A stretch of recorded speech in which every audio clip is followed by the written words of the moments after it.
Innal hamdalillah nahmaduhu wa nasta'inuhu wa nastaghfiruh wa na'udzu billahi min syururi anfusina wa min sayyiati a'malina. May yahdihillahu fala mudhillalah wa may yudlil fala hadiyalah. Wa asyhadu an la ilaha illallah wahdahu la syarikalah wa asyhadu anna Muhammadan abduhu wa rasuluh. Qala Allah Ta'ala fil Qur'anil Karim, a'udzu billahi minasyaitonir rajim. Wa qadha rabbuka alla ta'budu illa iyyahu wa bil walidaini ihsana. Imma yablughanna indakal kibara ahaduhuma aw kilahuma fala taqul lahuma uffi wa la tanharhuma wa qul lahuma qawlan karima. Al-ayah. Para bapak dan ibu rahimakumullah, di dalam hadis yang diriwayatkan oleh Imam Abu Dawud,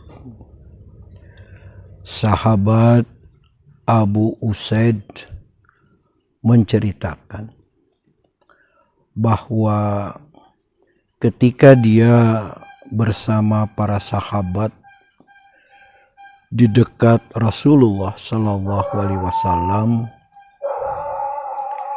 tiba-tiba datang seseorang menemui Nabi Muhammad Sallallahu Alaihi Wasallam. Orang itu bertanya kepada Nabi Muhammad Sallallahu Alaihi Wasallam, "Ya Rasulullah, apakah ada kebaikan-kebaikan yang dapat saya lakukan apabila kedua orang tua saya telah meninggal dunia?"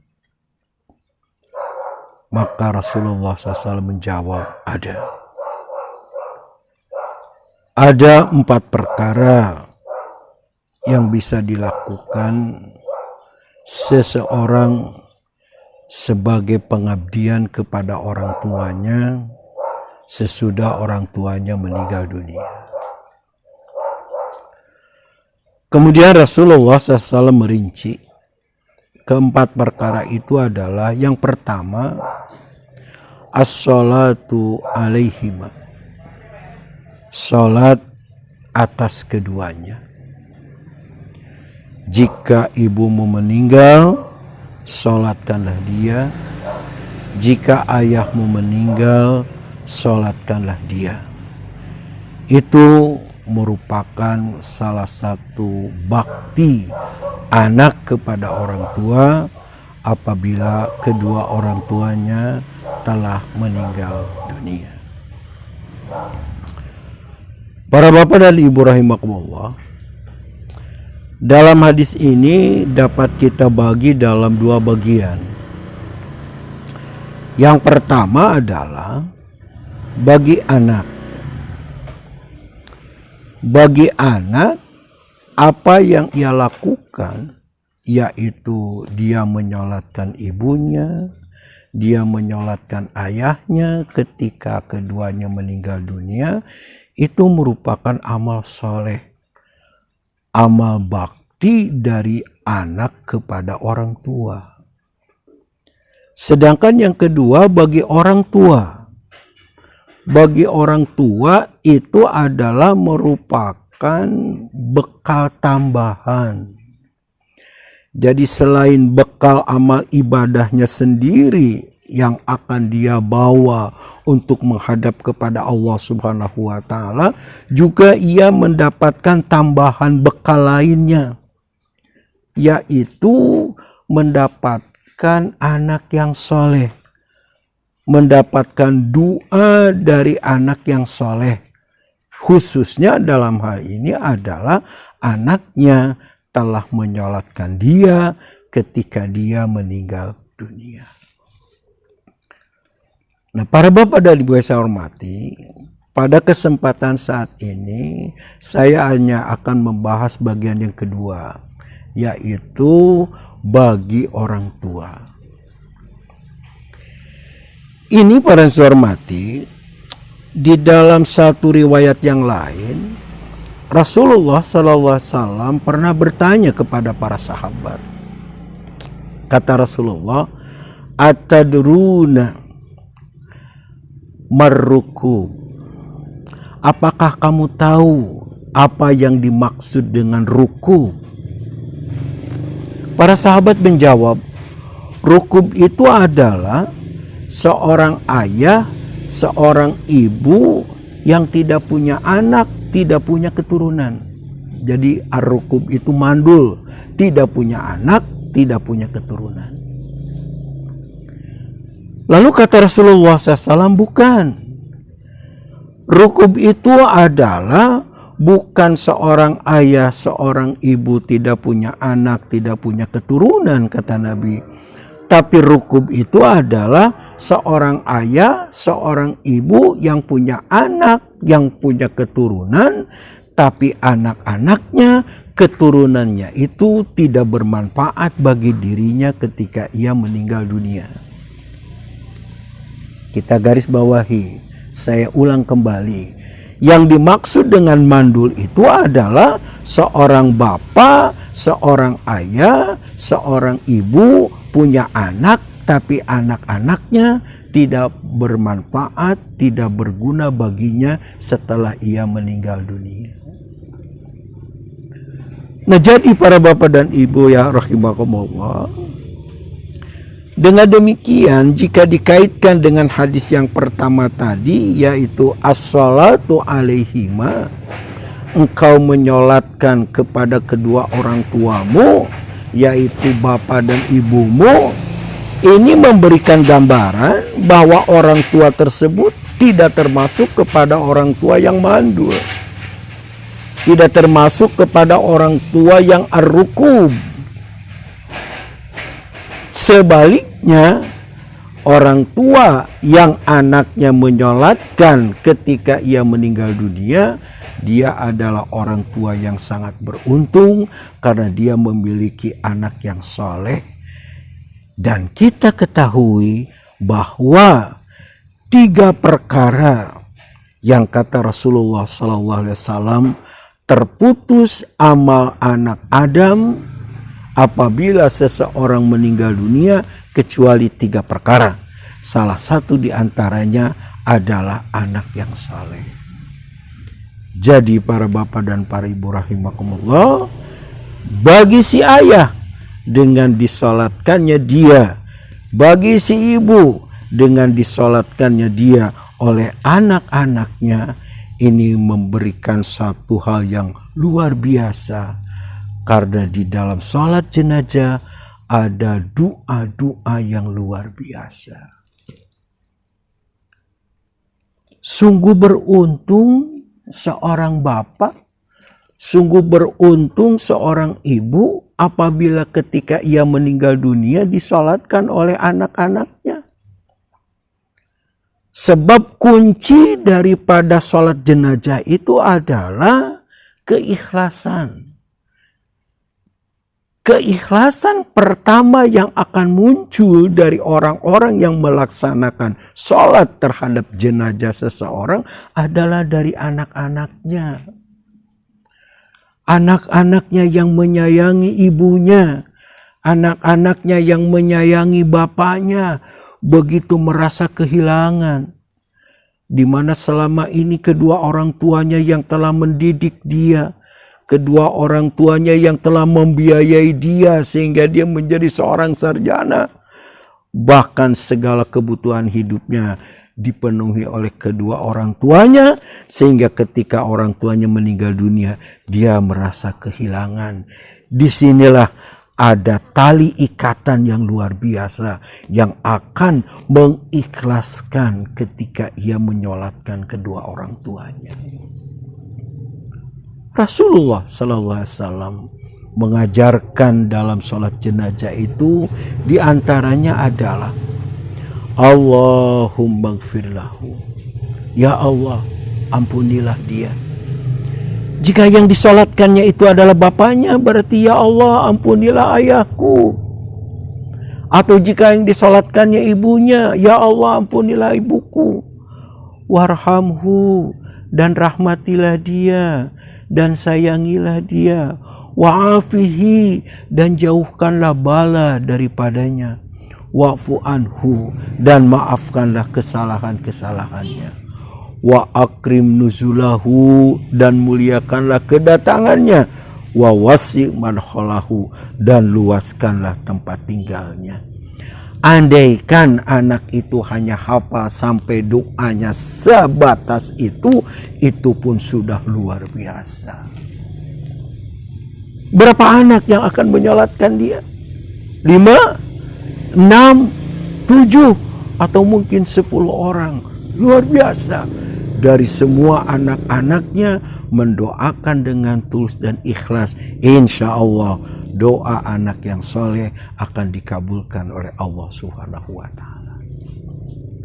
Apalagi para bapak dan ibu rahimahullah, apabila anaknya itu hafal sampai tuntas doa itu tadi, sampai kepada doa yaitu wadkhilhul jannata, ya Allah masukkanlah dia ke dalam surga, waqihi fitnatal qabri, dan jauhkanlah ia dari azab kubur, waqihi fitnatal qabri wa azaban nar, dan hindarkanlah dia dari azab kubur dan dari azab api neraka. Luar biasa. Itulah sebabnya mengapa Rasulullah SAW mengatakan bahwa salah satu bakti anak kepada orang tuanya sesudah orang tuanya meninggal dunia adalah as-salatu alaihima, menyolatkan kepada keduanya. Para bapak dan ibu rahimakumullah,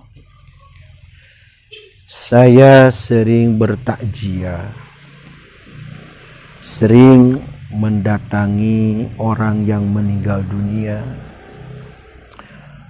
Saya suka mengajak kepada anak-anaknya supaya ia ikut menyolatkan. Tapi amat sayang, banyak yang saya jumpai justru anak-anaknya itu tidak mau ikut menyolatkan. Kenapa?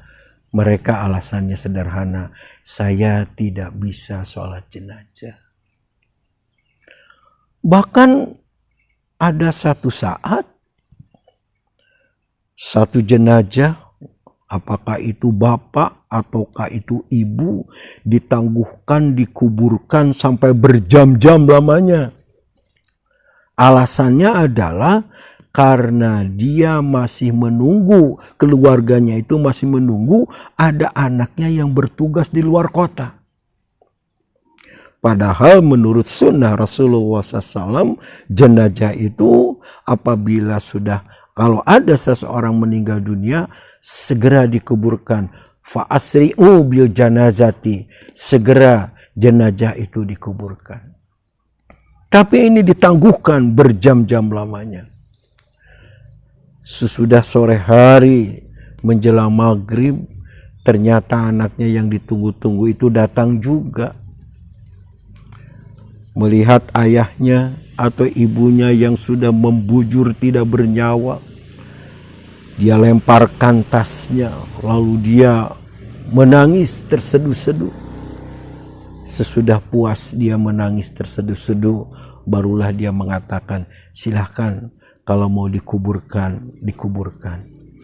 Jadi para jamaah hormati, jenazah ini ditangguhkan untuk dikuburkan sampai berjam-jam lamanya, hanya sebatas ditangisi oleh anaknya. Sudah anaknya merasa puas menangis, lalu barulah dipersilahkan jenazah itu dikuburkan. Inilah yang dimaksud dengan ar-rukum. Orang tua yang mandul punya anak, tapi anaknya tidak bermanfaat bagi dirinya sesudah dia meninggal dunia. Para bapak dan ibu rahimakumullah,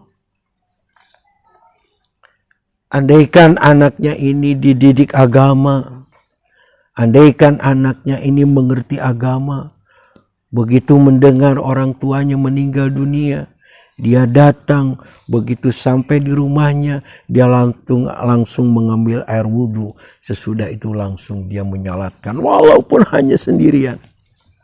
Karena mungkin yang lain sudah menyalatkan, dia akan takbir, Allahu Akbar. Menyolatkan kedua orang tuanya, menyolatkan ibunya, menyolatkan bapaknya. Karena itu merupakan bagian bakti dari seorang anak kepada kedua orang tuanya. Para bapak dan ibu rahimakumullah, baru-baru ini saya mendengar satu pengakuan dari seorang ayah, satu pengakuan dari seorang bapak. Mungkin para bapak dan ibu juga pernah mendengar karena ada videonya. Namun demikian akan saya ulas. Ini sebagai satu ibroh, sebagai satu pelajaran yang bermanfaat berkaitan dengan pembahasan yang kita jelaskan pada kesempatan ini. Dia tinggal di kota Bandung, pendidikannya S3, doktor. Dia punya anak 3, jabatannya cukup, dan kalau mendengar ceritanya, dia termasuk orang yang mampu dalam segi materi. Dia sering dipanggil untuk menyampaikan ceramah atau menyampaikan seminar karena ia menyampaikan beberapa hal, diantaranya ialah bagaimana seorang ayah bisa menyekolahkan anaknya di luar negeri tanpa menghadapi kesulitan-kesulitan materi. Sehingga dia sering dipanggil. Dan 3 anaknya itu, 3-tiganya sudah berada di luar negeri. Para bapak dan ibu rahimahullah, dia bercerita ketika istrinya sakit, dia sampaikan kepada anak-anaknya. Tapi anaknya yang pertama tidak bisa datang. Kenapa? Karena anaknya banyak tugas yang harus diselesaikan. Tidak mungkin tugas-tugasnya itu ditinggalkan. Jadi anaknya tidak bisa datang menjenguk ibunya. Anak yang kedua, dia sedang menghadapi ujian. Karena sedang menghadapi ujian, dia juga tidak bisa meninggalkan ujiannya. Anak yang ketiga baru diterima bekerja di satu perusahaan yang juga tidak mungkin meninggalkan pekerjaannya itu karena dia sebagai karyawan yang baru. Walhasil 3 orang anaknya itu tidak ada satupun yang datang sampai ibunya itu meninggal dunia. Para jemaah hormati, barulah si ayah, si suami ini menyadari tentang kekeliruannya yang selama ini dia banggakan. Tentang kekeliruannya yang selama ini dia merasa hebat. Dan dia menyadari bahwa ternyata itu semua adalah tidak bisa memberikan kepuasan kepada dirinya. Apalagi jika dikaitkan dengan sabda Rasulullah SAW yang dikemukakan tadi, yaitu orang tua yang mandul adalah orang tua yang punya anak, punya keturunan, tapi anak dan keturunannya tidak memberikan manfaat kepada orang tuanya setelah orang tuanya meninggal dunia. Para bapak dan para ibu rahimakumullah, orang itu merasa menyesal. Akhirnya dia mencari tempat lain yang lebih bisa mendekatkan dirinya kepada Allah Subhanahu wa taala. Dia berkumpul dengan orang-orang yang dia anggap soleh sebagai satu upaya, karena bagaimanapun juga dia akan kembali menghadap kepada Allah Subhanahu wa taala.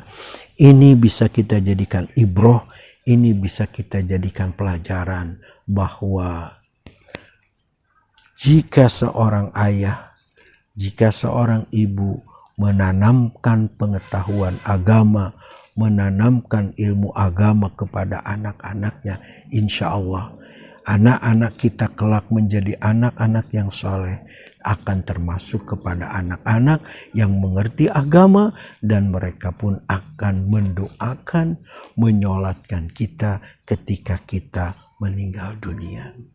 Para bapak dan para ibu rahimakumullah, tidak ada salahnya sebelum saya tutup perjumpaan kita hari ini, tidak ada salahnya jika kita panggil anak-anak kita yang masih di SMP, coba tes, bisa nggak mereka sholat jenazah?